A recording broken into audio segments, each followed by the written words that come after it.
education campaign to educate about heart health and prevention of heart attack and stroke.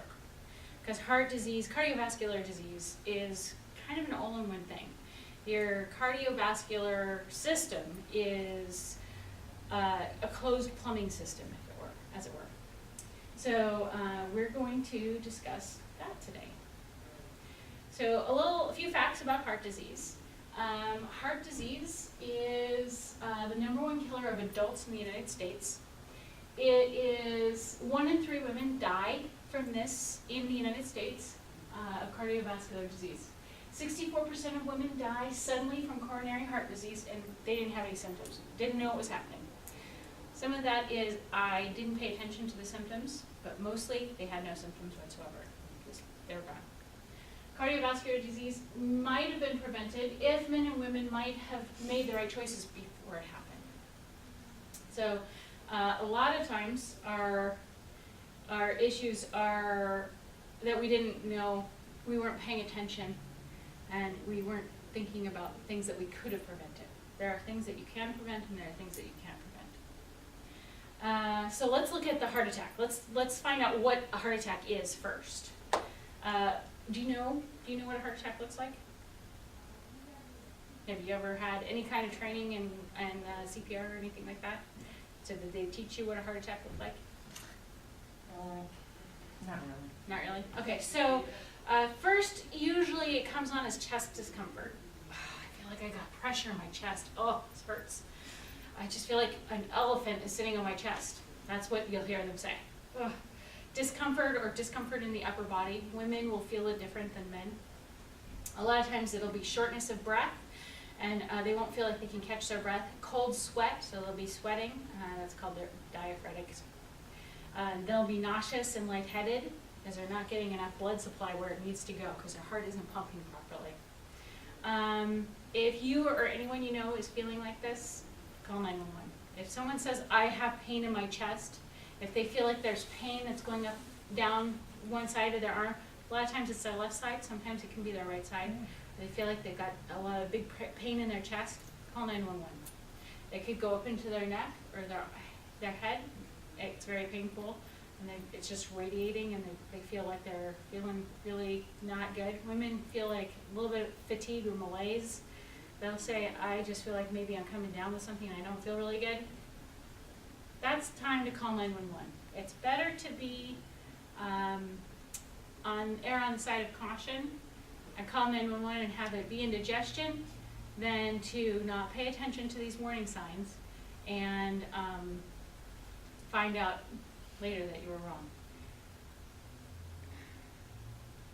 So what is a heart attack? A heart attack is when blood flow is either stopped or slowed to one part of the heart. So you have arteries that go to the heart and it's either blocked off or something's happened and that part of the heart, that heart muscle isn't getting blood to that part of the heart. And so that muscle is dying. And then the heart doesn't beat properly. It starts either going into a bad rhythm or it's not beating enough to get the blood to flow to the rest of the body. They can be very uncomfortable. These are risk factors of heart attacks. Like I said before, some are controllable, some are not.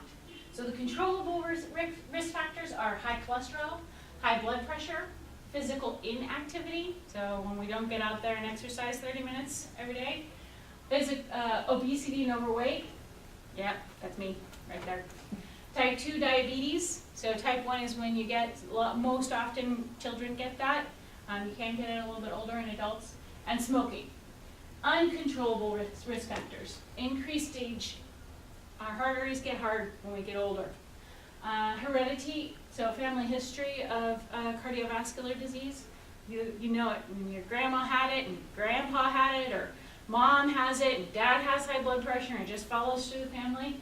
Race, some races, particularly African Americans, are at higher risks. That's where you get the hereditary. Sometimes it just runs in certain races.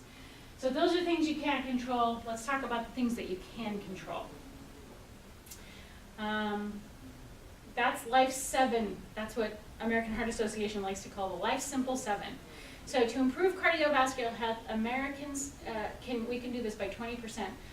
We'll systematically measure our progress against 7 health factors identified by the organization's 7 scientific leadership as key individual achieving ideal cardiovascular health. Life Simple 7. That's going to be our blood pressure, physical exercise, our cardiac health, eating right, getting out and exercising, not smoking, and checking our blood glucose levels. That's bad if it's 140, and your ideal needs to be about 120 over 80. So if you're at 140, that's not looking good. That top number needs to be under 120. It needs to be around 120. If you're around 120 to 139, that's kind of the lower number. You don't want it to be 90. That's not good. You want it to be below 80, and you don't want it to be super below 80. You want it to be in between 60 and 80. That's pretty ideal. If you go too low, that's not good either. Okay, so children between 8 and 19, you want in the 95th percentile. You want it to be around there. So these numbers can be a little bit confusing, but your ideal is going to be between 120 to 80 for you, okay? We're not going to get into the kids very much since it's just us. Physical activity. For adults over 20, you want to be working out about, this is in minutes, that makes it a little confusing, but about 74 minutes per week is vigorous workout. So you need to get out there working about an hour, a little over an hour a week.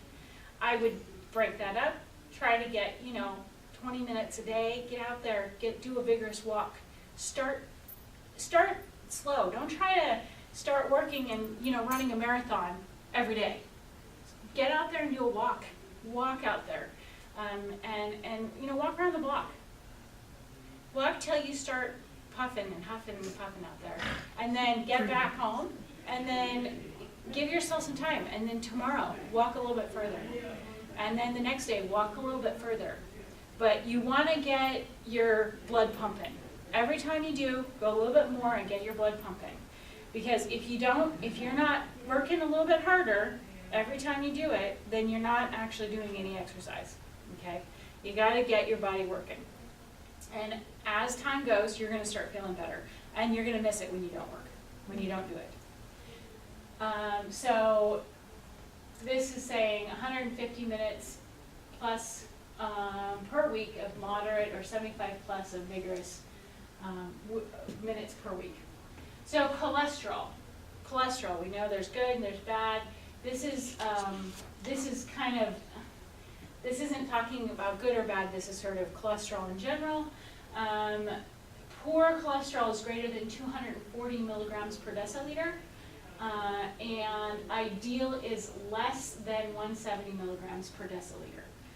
I'm not going to get into the good and the bad here, but you should talk to your doctor about that and have yours tested regularly. This is really the nuts and bolts. Smoking, don't. I don't need a chart to tell me you shouldn't smoke. Healthy weight, you want to be less than 25 kilograms per meter squared. That's your BMI, that's kilograms. You can do the math. I'm not going to do math up here. Not for today, that's just too much. Blood glucose. This is something that your doctor will have to explain more in detail, but blood glucose is the sugar basically level in your blood. If it's too high, then you are going to have issues with diabetes. You don't want your blood sugar to be too high for too long, because then your tissues are getting overdosed and your pancreas isn't putting out enough and you're not getting a good balance. If you don't have enough sugar, then your brain and your tissues aren't getting enough energy that it needs to function. So you want to keep a good steady level, and you don't want to be going up and down, up and down, up and down. So less than 100 milligrams per deciliter. This is also kind of an average along the day. Your body keeps it balanced. And what the ideal is to have a good balanced diet over the day. And not missing a lot of meals and not eating too much carbohydrates and stuff. So keeping that good, even balance throughout the day.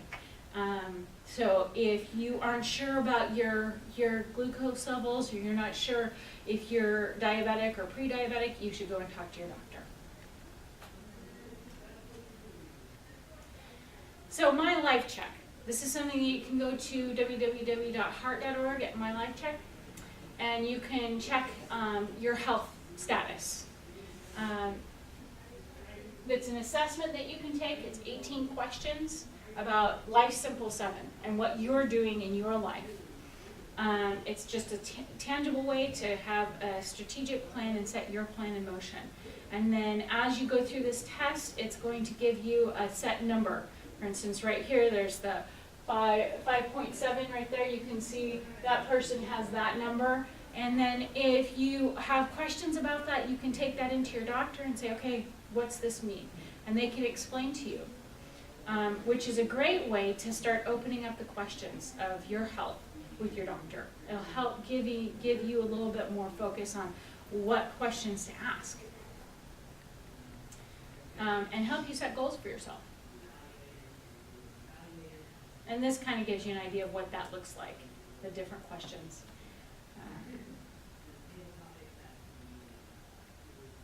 So there's that with the number. It'll help you create an action plan. These actionable steps will feed into your customized plan, and it'll give you a score. It's 1 out of 10 based on the information that you give it. There's a support network with the American Heart Association, which is really great. It has it's a virtual support network, which gives you connection to people that have gone through heart attack and stroke, and it can connect you. It can also connect you in ways if you'd like to be a volunteer like myself. This is a volunteer thing that I do, to speak and talk to people. And it is, especially for you coming from where you do. It also will help you improve more knowledge, help you develop different behaviors if you have good ones or bad ones, I don't know. I know I don't have great ones all the time either. Not everybody has perfect behaviors all the time. And then I'm going to just play a quick YouTube video. And to see you laying there, getting ready to have your first baby was exciting for me. Until you told me, you said you had a real bad headache, and you screamed. You let a loud scream, and that scared me. And then they went to doing things to you. And next thing I know, I heard Kayla. I heard the baby crying, and that brought joy back. And we asked what it was, because remember, you didn't want to know. And they said a girl, and we both just said a girl. I remember that. And I was holding your hand, and I was squeezing it. And you looked and you said, Mom, I can't feel you holding my hand. The hardest part for me was to leave the hospital with the baby, and you too. All I remember was crying and saying, why her? She's only 23 years old. You know, and Lord, you're going to have to help me with a baby, newborn baby. And talking to the baby, telling the baby, your mama's going to make it. Your mama's going to get better because she got to raise you. For me, it was just to see how you never left my side. I had my breakdown that one time, and I was crying and crying, and you were telling me that Kayla knows who I am, and it doesn't matter if I hold her with one arm or two, and all she needed was me. And I remember that day because it kind of let me know that it doesn't matter what the situation is, a mother will always be there for their child. So Yes. thank you for that, Mom. Yeah. After I watched you go through all that you went through, and I made up in my mind, and I made up in my heart that I was going to get myself together, because life is wide. is life is what makes us and causes us to love and to breathe. Life is why we live, to see each other love, to see each other grow. It was worth it because you're still here, sitting with me now. I still have my sister. And I'm very proud of you. Like, I'm happy that you're my brother because I noticed your health changes that you've made recently with losing weight and exercising and just taking a lot better care of yourself. And I'm happy that you are doing that because I want you to live long and I want you to, you know, be able to take Kayla to games and, you know, play with her and continue living your life. And I know that together we can end stroke. We just have to keep on living healthy lives. So I'm proud of you. You know, it's just the whole ordeal, even though it was traumatic and stressful, but if me, your brother, your mother, we all had to do it all over again, you was worth it. You worth it once, twice, it don't matter, because we have you here, and Kayla is awesome.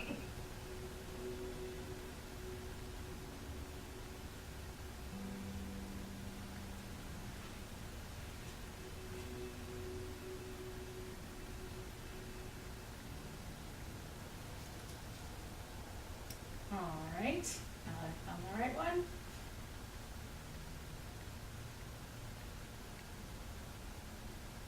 There we go.